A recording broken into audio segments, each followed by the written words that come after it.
Welcome to the Deep Dive, your shortcut to being genuinely well-informed.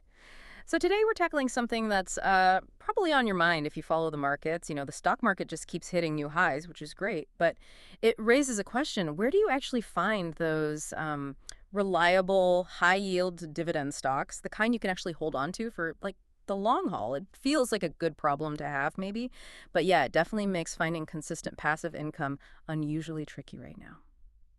Okay, let's unpack this. That's exactly right. And our mission today for this deep dive is really to boil down the key ideas from a pretty timely article. It's by Corey Renauer, called Three High-Yield Dividend Stocks You Can Buy in September and Hold Forever. Came out just recently. We really want to cut through all the noise, and show you not just which stocks the article points to, but why they stand out. The idea is to give you those aha moments, really help you spot what makes a potential long-term income generator tick, especially in this market. Save you some time. And it's quite an interesting group he's picked out. The article really focuses on three specific companies: Realty Income, Healthpeak Properties, and Pfizer. And yeah, what jumps out right away when you look at the research is, okay, they've all got these compelling dividend yields, above 5%. But crucially, they also show either a track record or a solid projection for generating growing cash flows. And that combination, that's kind of the holy grail if you're genuinely looking for forever holdings, right? It's rarer than you'd think. So maybe let's just zoom in for a second on why this is so relevant, like right now. The market context is key, isn't it? We've seen the S&P 500 climb, things have been strong overall, but in this kind of environment, actually finding stocks that pay high dividend yields without some hidden catch, well, the author calls it unusually challenging, and I think that resonates. A lot of the usual income plays feel stretched thin, so understanding the criteria behind these picks is, I think, super important. Yeah, absolutely. And the author's approach here is, well, it's quite specific, which is what makes it insightful. He's not just grabbing the highest yield he can find. The source material really emphasizes that these particular stocks stand out because they mix those attractive yields, like you said, all over 5%, and actually averaging over 6% together. Right. With a proven, or at least very projected, ability to grow their cash flows over time. So it's not just about the immediate paycheck, if you will. It's about the engine underneath that keeps that income going and hopefully growing. That's the whole buy and hold indefinitely idea. It really pushes you to look beyond just the headline number, the yield itself. Exactly. That's that deeper dive, isn't it? Looking at the fundamentals, the company's strategy, how resilient they are.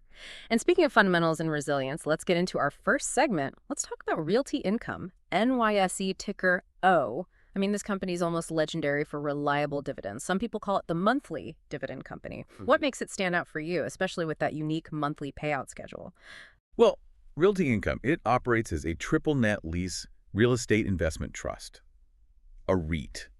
Now, this model is pretty interesting because the tenant, not Realty Income, is usually responsible for most of the property's operating costs. We're talking taxes, insurance, maintenance. Right, the triple nets. Exactly. And that structure is really fundamental to their predictable cash flow. It provides a cushion even when the economy gets bumpy. Now, the article does point out that despite this strength, the shares have dropped, about 22% from their peak back in 2022? Yeah. But here's maybe the aha moment for a long-term view.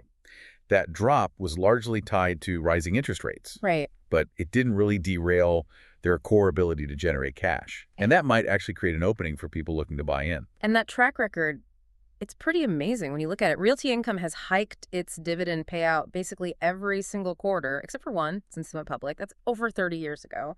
I mean, that kind of consistency, especially in the REIT space, it's almost unheard of. How do they pull that off through all the different cycles? Well, that consistency, even with what the article calls the thorn in its side, those rising interest rates in 2022, 2023, it really speaks volumes about their business model. Sure, higher rates make borrowing for new properties more expensive, and yeah, bonds might look a bit more attractive as an alternative.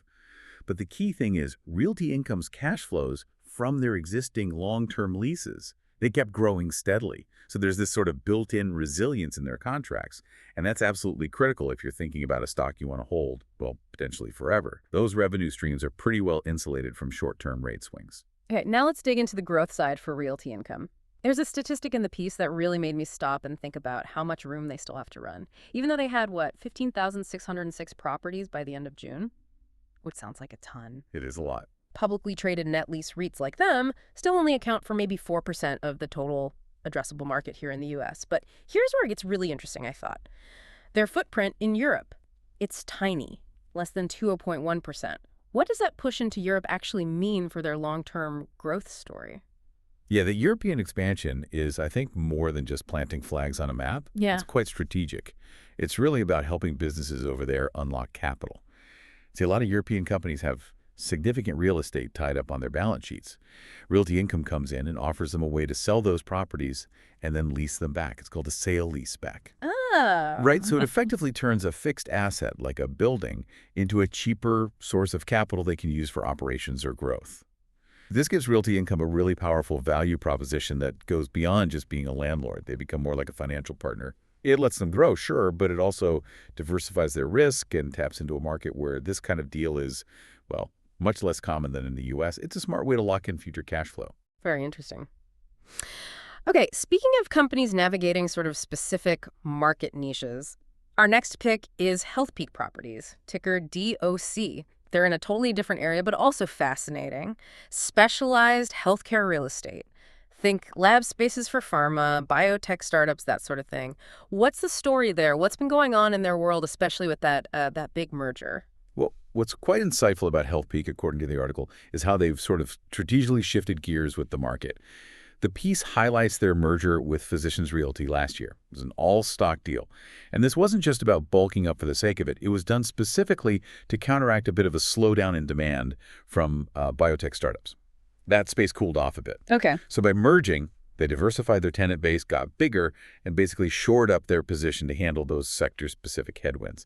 The real aha, maybe, is that sometimes when an industry faces pressure, a smart merger can actually be a stabilizing move. It protects future cash flow and, by extension, the dividend. And that merger, it did have an immediate effect on the dividend, didn't it? Temporarily, at least. Creating new shares diluted things, so they had to trim the quarterly payout initially. But this is where, market reactions can sometimes throw up opportunities for income investors. The stock price pulled back after that, and now, as a result, it offers a pretty hefty dividend yield. The article mentions 6.8%, or the key data points put it at 6.20%. So maybe the market's initial reaction is setting up a better entry point now. It certainly could be viewed that way. And importantly, while demand for lab space may be softened, the article stresses it didn't disappear. Yeah. Not by a long shot. Healthpeak is still a key provider of essential infrastructure for this industry. And you see that in their recent leasing activity. They signed up 503,000 square feet of new leases and renewals just in the second quarter. Wow. So that shows the core business is still humming along. Quality tenants still need their specialized spaces. It points to, underlying operational strength, even with those broader sector shifts. So looking ahead then, what's the outlook for that dividend? You mentioned the initial cut, but the yield is high now. The article seems to suggest it might not be the fastest grower going forward, but what about its safety, its stability? Yeah, I think stability is the key word there. Investors can probably reasonably expect the payout to move in the right direction over time, even if it's not, rocketing upwards. Management actually gave guidance for funds from operations FO, which is the key profit metric for REITs. All right, FFO. They expect it to land somewhere between $1.78 and $1.84 per share this year. Now compare that to the current annualized dividend payout, which is $1.22 per share. Okay, so quite a bit higher. Exactly. That FFO figure is more than enough to comfortably cover the current dividend. So yeah, maybe not the most exciting dividend growth story on the list, but the numbers suggest it's well covered. And for a long-term holding, that kind of stability is really crucial. Okay, solid coverage there. Now, for our third and final company, let's shift gears completely. We're talking about a pharma giant, one that's definitely been in the news. Pfizer, ticker PFE. Their stock situation right now is, well, pretty challenging. You look at the chart. Shares are down something like 60% from the all-time highs during the pandemic. Yeah, a big drop. Mostly because, sales of their COVID-19 products have fallen off sharply. So, given that kind of pressure, how does a company facing such obvious headwinds even make it onto a list of potential forever stocks? Yeah, this raises an important question, doesn't it? And it's not just the post-COVID sales drop. There's another huge hurdle, which the article highlights. Pfizer is staring down several patent cliffs. Basically, patents on some of their biggest drugs are expiring. Ouch. Yeah. The CEO, Albert Bourla, he actually anticipates these patent losses could chop annual sales by, get this, $17 billion to $18 billion, mostly hitting between 2026 and 2028. Wow, that's enormous. It's a massive potential hit to revenue. And yeah, that's the kind of challenge that would make most dividend investors pretty nervous, understandably. It really does sound like a perfect storm brewing, but Here's the counterpoint for income investors, and it's kind of striking. Despite all these huge looming problems, Pfizer has kept raising its quarterly dividend. Last December marked the 16th year in a row they've increased it, 16 consecutive years. It's impressive. And with the stock price down where it is, it now offers a really attractive dividend yield. The article pegs it at 6.9% or 6.85% from the key data. How on earth does a company stare down that kind of massive revenue cliff and still keep hiking the dividend? What's the magic trick? Well, it's less magic, more strategy, I think. And this is where Pfizer's response is absolutely key, and it's really the core insight for why it's on this list. The company isn't just sitting back and waiting for those patents to expire. They've been incredibly active, investing heavily in acquired products, buying other companies or drugs. Yeah. Exactly. Mergers and acquisitions. And they're specifically projecting that these acquisitions will deliver around $20 billion in new annual sales by 2030. So what this shows is how aggressive, smart M&A can actually work as a defense mechanism for the dividend. Pfizer is essentially buying future growth, future cash flow, to offset the expected losses from the patent cliffs and make sure today's payout stays sustainable. So they're trying to fill the gap before it even fully opens up. Precisely. It suggests that despite the near-term pain, total revenue is likely to start moving in the right direction again over the longer term. It kind of redefines resilience for a company this size, doesn't it?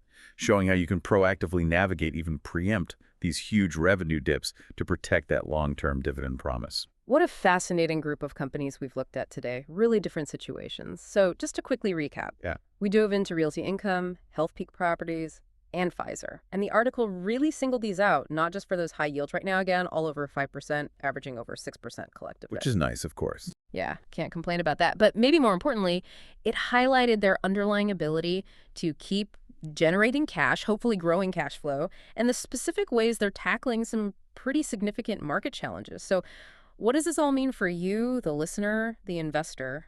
I think it means that even when the market feels, kind of tough for finding yield, like the author said, unusually challenging, Yeah.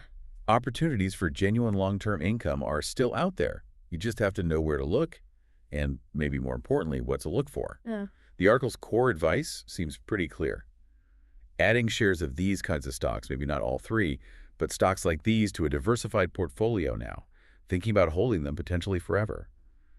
Well, the author says it looks like the right move. Right. It really hammers home that point about looking beyond the immediate yield, understanding the business model, their history with dividends, and crucially, how they plan to handle the future, both the opportunities and the inevitable bumps in the road. That's just as vital, maybe even more so, than today's payout number. So here's a final thought to maybe chew on as you think about building your own portfolio for passive income.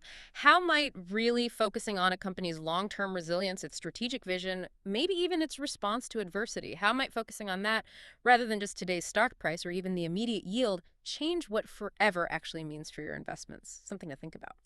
That's all for this deep dive. We'll catch you next time.